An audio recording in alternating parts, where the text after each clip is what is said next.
Good evening and जय हिंद बच्चों। मैं आज आपको नवोदय विद्यालय प्रवेश परीक्षा, या तो देखिए ये हर एक प्रवेश परीक्षा के लिए है, चाहे वो विद्या ज्ञान हो चाहे वो सैनिक स्कूल हो। तो ये आज मैं मैथ्स के क्वेश्चंस बताने जा रहा हूँ जो इम्पोर्टेंट, जो कि आ सकते हैं। ठीक है, तो आप इसको ध्यान से देखिए। अभी मैंने कई वीडियोस बनाए भी हैं और बना भी रहा हूँ, तो आप प्लेलिस्ट से जाकर मेरे पुराने वीडियोज़ को देखिए। सभी वीडियोज़ में मैंने बच्चों आपको कॉन्सेप्ट बताए हुए हैं। यहाँ को देखिए, रटना नहीं है, आपको समझना है। अगर आप समझे रहेंगे, चाहे जैसे भी प्रश्न बदल के आएगा तो आप कर लेंगे बच्चों। ठीक है, तो आप यहाँ पे भी समझने का ध्यान देंगे, ना कि रटने का। ठीक है, तो आइए आज के वीडियो को मैं स्टार्ट करता हूँ। ठीक है, नवोदय मोस्ट इंपॉर्टेंट क्वेश्चंस। पहला क्वेश्चन आपके सामने बच्चों दिख रहा है। एक सब्जी विक्रेता 2 रुपये के 3 के हिसाब से नींबू खरीदता है तथा 5 रुपये में 6 के हिसाब से बेचता है, उसका प्रतिशत लाभ क्या है? अब देखिए, ये कई बच्चे इंग्लिश मीडियम से भी देते हैं, तो उनके लिए मैं क्वेश्चंस पढ़ दे रहा हूँ। और जो हिंदी मीडियम के बच्चे हैं वो इंग्लिश वाले भी वर्ड्स को ध्यान से सुनेंगे, क्योंकि आगे चल के बच्चों आपको इंग्लिश में ही बुक्स पढ़नी है। तो अगर आप अभी से अभी इंग्लिश की नींव अभी मजबूत करते हैं तो ये आगे चल के आपको काम आएगा बच्चों। ठीक है। A vegetable seller buys 3 lemons for ₹2 and sells 6 lemons for ₹5. What is the profit percentage? ठीक है, तो ये देखिए ऑप्शंस हैं। कई क्वेश्चंस में आपको ऑप्शंस दिखाऊंगा, कई में नहीं दिखाऊंगा। तो इसमें ध्यान दीजिएगा कि मेन कभी भी कोई एग्ज़ाम में क्वेश्चन आए तो आपको उसको पहले पढ़ के अपने आप से सॉल्व करना है, हल करना है। इसके बाद ही आपको ऑप्शन मिलाना है बच्चों। ठीक है, नहीं आ रहा है तब आप किसी एक को ABCD में से किसी एक को आप टिक कर सकते हैं बच्चों।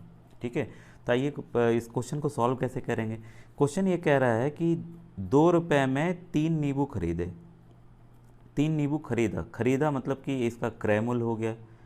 क्रय मूल्य, या कहिए आप इसको कॉस्ट प्राइस, क्रय मूल्य या इसका कॉस्ट प्राइस CP। ठीक है बच्चों, तो क्रय मूल्य हम निकालने जा रहे हैं कि एक नींबू का क्रय मूल्य कितना होगा। तो यहाँ देखिए हम एकीक नियम लगाएंगे। ठीक है, एकीक नियम या यूनिटरी मेथड। ठीक है, यूनिटरी मेथड या एकीक नियम। ठीक है, ये इसको ऐसे समझिए कि अगर एक नींबू का दाम 2 रुपये है तो 5 नींबू का कितना होगा, हमें गुणा करना है, 5 2 10। तो यही एक एक नियम लगाने जा रहे हैं। इसको हल कैसे करना है देखिए, आप समझिएगा। मैं शॉर्ट में आपको बताऊंगा, आप इसको शब्दों में लिख लेंगे क्योंकि वीडियो फिर बहुत लंबा हो जाएगा बच्चों। ठीक है, और आप भी एग्ज़ाम में परीक्षा के दौरान इसको शॉर्टकट तरीके से ही करके जल्दी करेंगे। इतना डिटेल नहीं लिखना है कि जैसे कि 3 नींबू का दाम 2 रुपये है तो एक नींबू का कितना होगा, इस तरीके से हमें नहीं लिखना है बच्चों डिटेल में। ठीक है ना, हमें शॉर्टकट तरीके से जल्दी हल करना है। तो देखिए मैं वैसे ही लिख रहा हूँ। ठीक है, 3 नींबू का दाम, ये एरो कर लेंगे हम। ठीक है, 3 नींबू का दाम 2 रुपये है।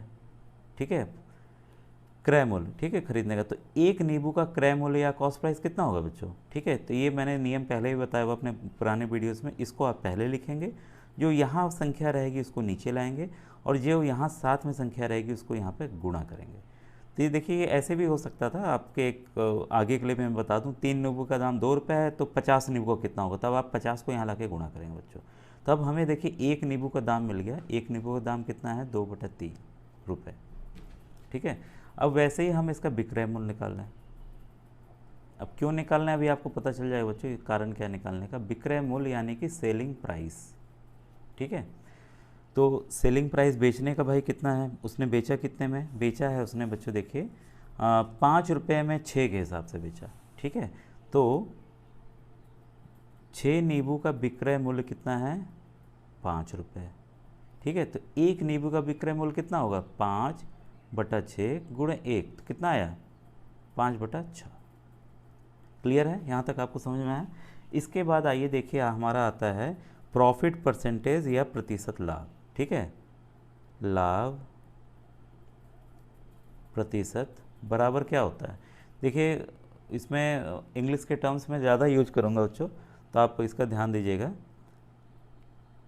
एक नींबू का विक्रय मूल्य सेलिंग प्राइस, ठीक है, माइनस एक नींबू का कॉस्ट प्राइस, ठीक है, क्रय मूल्य, बटे क्रय मूल्य एक नींबू का गुणे 100। यही तो है फॉर्मूला, लाभ बटे क्रय मूल्य गुणे 100। लाभ क्या होता है, सेलिंग प्राइस आपका विक्रय मूल्य माइनस क्रय मूल्य। ठीक है, अब हमें देखिए हमने निकाले हुए, इनको मैं डाल दे रहा हूँ फॉर्मूला के अंदर। ठीक है, एक नींबू का आपका विक्रय मूल्य कितना है, 5/6 माइनस एक नींबू का क्रय मूल्य कितना है, 2/3। ठीक है, बटे, आप इससे घबराएंगे नहीं कि ये अब ऐसा हो गया कैसे हल करेंगे। एक नींबू का कितना है क्रय मूल्य, 2/3 ही है, देखिए ऊपर ही लिखा हुआ है, गुणे 100। अब बच्चों अगर हम देखिए साथ लेके चलेंगे, जैसे हम अपने कॉपी में लिखते हैं तो बहुत समय लगेगा। हम क्या करेंगे, ऊपर वाले को अलग हल करेंगे, फिर नीचे वाले को डाल देंगे। तो देखिए ऊपर वाले को मैं अलग से हल करने जा रहा हूँ, 5/6 माइनस 2/3। तो हम क्या लेना है, 3 और 6 का लौसा लेना है। लौसा नहीं आता है तो लौसा के मेरे वीडियोस आप देख लीजिएगा। 6 आया, 5 माइनस 4। ये जिन बच्चों को नहीं आता है तो भिन्न का मैंने एक अलग वीडियो बनाया हुआ है, उसको देख लेंगे जाके कि भिन्न का जोड़ घटाना कैसे किया जाता है। ये कितना आया, 1/6 आ गया। अब देखिए ये जो पूरा चीज़ था वो इसका उत्तर आ गया 1/6। ठीक है, तो अब मैं इसको ऐसे लिख सकता हूँ, इसके बदले में 1/6 बटे 2/3 गुणे 100। अब ये देखिए भिन्न पे भिन्न है, ये भी मैंने अपने वीडियोस में बताया हुआ है, तो इसको मैं यहाँ पे हल कर दे रहा हूँ। ये बच्चों ऊपर जाके पलट जाएगा तो ये कितना हो जाएगा, 3/2 हो जाएगा और 100 हो जाएगा। ठीक है, अब इसको काट दीजिए, 3 1 जा 3, 3 2 जा 6। अब ये देखिए 2 से काट देते हैं 50, फिर 2 से काट देते हैं 25। ठीक है, तो उत्तर कितना आया, 25%। ठीक है, तो 25% का 25% का लाभ हुआ। तो इस हिसाब से हमारा उत्तर क्या है, सी। ये बच्चों देखिए ये इंपॉर्टेंट क्वेश्चन है। ठीक है, यहाँ नींबू दिया है, मान लीजिए कुछ और केला दे दे, पेंसिल दे दे, कुछ भी बदल के आ सकता है। ठीक है, अब आइए हम नेक्स्ट क्वेश्चन बढ़ते हैं। हम देखिए नेक्स्ट क्वेश्चन आपके सामने है बच्चों। ये भी देखिए कई बच्चे इसमें क्या करने लगते हैं कि इसको गुणा करने लगते हैं कि इसको भाई गुणा करके देख लें, वो उत्तर हम कर देंगे। देखिए अगर आपके पास बहुत समय है, समय देखिए हमारे पास कम रहता है। ठीक है, तो कम समय में हमें ज़्यादा प्रश्नों को हल करना है, तो शॉर्टकट तरीका है इसका बच्चों, काफ़ी आसान है इस तरह के क्वेश्चंस करना। तो इसको समझिए आप कि देखिए यहाँ दिया हुआ है कि इसका गुणा ये है, इस वाले में क्या है कि इसमें यहाँ देखिए दशमलव हटा दिया गया है। तो दशमलव इसका कैसे हटा, देखिए अगर ये 4.75 था इस वाले सवाल में, हम क्या करेंगे, हम कैसे दशमलव हटेगा। दशमलव देखिए 1 और 2, 2 स्थान गया है, बाहर आ गया ना, मतलब बाहर आ गया यहाँ पर। ठीक है बच्चों, बस हमें इसमें ध्यान देना है कि दशमलव आखिर कहाँ गया। ये देखिए दशमलव यहाँ, फिर दशमलव यहाँ, यहाँ से गायब हो गया। देखिए यहाँ पर ये दशमलव नहीं है, इसका मतलब दशमलव 2 स्थान खसका है। तो दशमलव 2 स्थान कैसे खसकेगा, जब हम इसको 100 से गुणा करेंगे। जब हम 100 से गुणा करेंगे तो 2 स्थान खसक जाएगा, 475 आपका आ जाएगा। ठीक है, तो ये सवाल क्या पूछ रहा है इसमें कि 475 गुणे 0.7। देखिए 0.7 वही है, ये बदला नहीं है। ठीक है, तो हमें क्या करना है, जो ये उत्तर दिया हुआ है, उत्तर में बस आप 100 से गुणा कर दीजिए। ठीक है, ये मैं समझा रहा हूँ आपको, बेशक समय लग रहा होगा, लेकिन जब आप उत्तर निकालेंगे तो इसके 5 सेकंड में आप उत्तर निकालेंगे। आप गुणा करने जाएंगे तो आपके 1 मिनट लगेंगे, तो काफ़ी अंतर बच्चों, समय बचेगा ना। तो आपको क्या करना है, देखिए 3.325 को क्या करना है, 100 से गुणा कर देना है।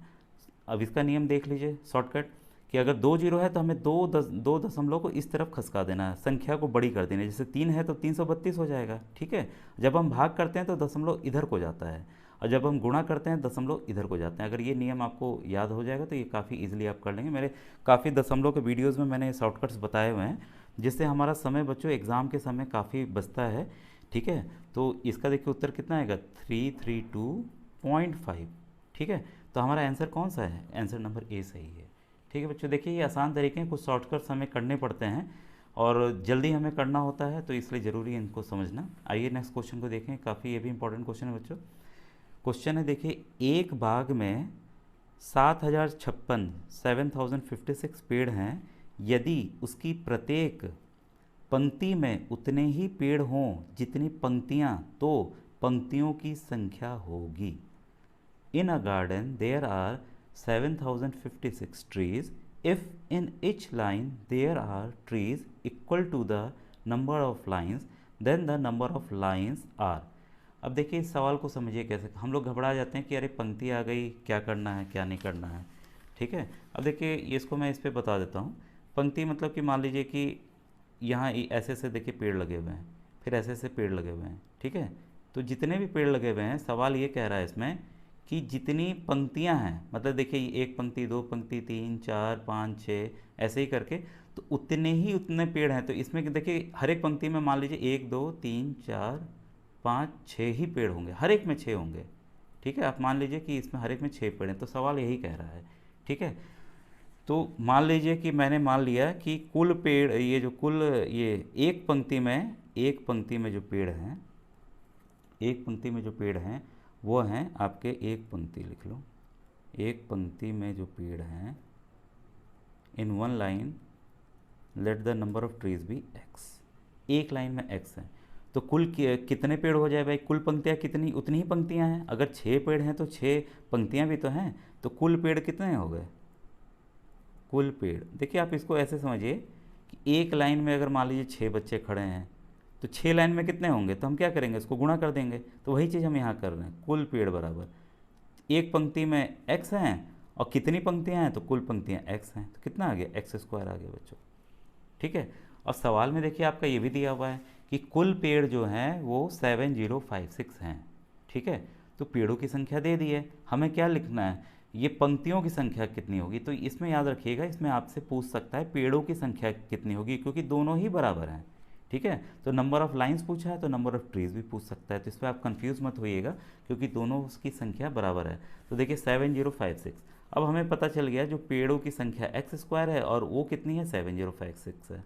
हमें क्या निकालना है, एक्स निकालना है। अब यहाँ क्या है, एक्स स्क्वायर है। ठीक है, तो अगर देखिए मैंने वर्ग और जो स्क्वायर रूट होता है वर्गमूल है, तो उसका भी मैंने वीडियोस अपने नवोदय विद्यालय वाले में उसमें डाला हुआ है सेक्शन में, तो आप उसको जाके देख लीजिए बच्चों कि कैसे निकाला जाता है। तो यहाँ बस मैं उत्तर निकाल के आपको दिखा रहा हूँ। तो एक्स निकालने के क्या करना होगा, हमें इस संख्या को हमें स्क्वायर रूट में लेना होगा। अब इससे हमें स्क्वायर रूट निकालना, वर्गमूल निकालना है। तो वर्गमूल निकालने का तरीका मैंने सिखाया है बच्चों अपने वीडियोज़ में। ठीक है, आप उसको डिटेल चले जाइए, नहीं तो और बच्चों का यहाँ समय नुकसान होगा। अब देखिए हम देख रहे हैं कि अगर इसका हम पहाड़ा पढ़ते हैं तो 8 8 जा 64, यहाँ इसका उत्तर लिख देता हूँ, क्योंकि 9 9 जा 81 हो जाएगा, ज़्यादा हो जाएगा। तो ये कितना है यहाँ 656, पुनः यहाँ 8 को मैं जोड़ देता हूँ, 16 आ गया। तो हम ये देख रहे हैं किससे कटेगा, ये कटेगा 4 से। ये बच्चों आप देखिएगा, इसका मैंने बताया हुआ मेथड, आप इसको सीख लीजिए, काफ़ी ईजी है। अब हम 4 से गुणा कर रहे हैं, यहाँ 4 में लिख दूँ पहले, 4 4 जा 16, 6 4 जा 24 25, 4 1 जा 4 6। देखिए पूरा पूरा 656 आ गया कि नहीं आ गया, या इसका मतलब ये हुआ इसका जो वर्गमूल है 7056 का कितना है, 84 है। मतलब अगर 84 को आप 84 से खुद से गुणा करेंगे तो इसका उत्तर 7056 आएगा बच्चों। ठीक है, तो हमारा देखिए x कितना निकला है, 84। तो देखिए भाई किस ऑप्शन में है, तो ऑप्शन नंबर बी में है। तो ये समझ में आया बच्चों, कुछ काफ़ी इंपॉर्टेंट क्वेश्चन है ये वाला। देखिए नेक्स्ट क्वेश्चन, ये देखिए बच्चों भिन्न का है, फ्रैक्शन का है। ठीक है, चाहे इंग्लिश वर्जन हो हिंदी वर्जन हो, क्वेश्चन ऐसे ही आएगा इसमें। तो इसे हमें सॉल्व करना है। तो इसका सॉल्व करने का तरीका ये है बच्चों कि हम इसका एलसीएम ले लेते हैं और इसको इस ब्रैकेट को अलग सॉल्व करते हैं। ठीक है, तो अगर हम इसका एलसीएम लेते हैं बच्चों, देखिए 5 5 10 का तो 10 ही आएगा। ठीक है, और ये आ जाएगा आपका 6 + 2 - 3। ठीक है, ब्रैकेट। फिर ये देखिए 36/45। आपको पता है अगर भाग को क्या करना होता है, हमें गुणे में बदलना होता है और इसको व्युत्क्रम करना होता है, यानी कि इसको पलट देना होता है। ठीक है, तो ये कितना हो जाएगा, 5/16 हो जाएगा। ठीक है, अब इसको मैं देखिए कट रहा है, यहाँ देखिए कोई भी चिन्ह प्लस माइनस का नहीं, गुणा के चिन्ह है, तो कोई भी ऊपर की संख्या नीचे की संख्या को काट सकती है बच्चों। ठीक है, 5 1 जा 5, 5 9 जा 45, 9 1 जा 9, 9 4 जा 36।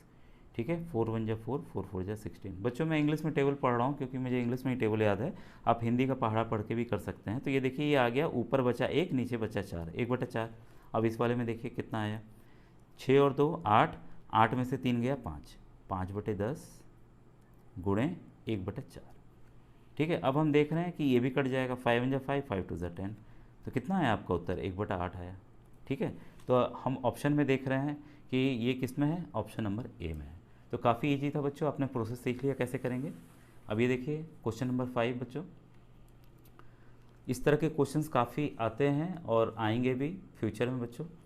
स्टार के किस मान के लिए संख्या 5 6 स्टार 8 9 1 11 से पूर्णतया विभाजित होगी, for which value of star number, ये वाला number is completely divisible by 11।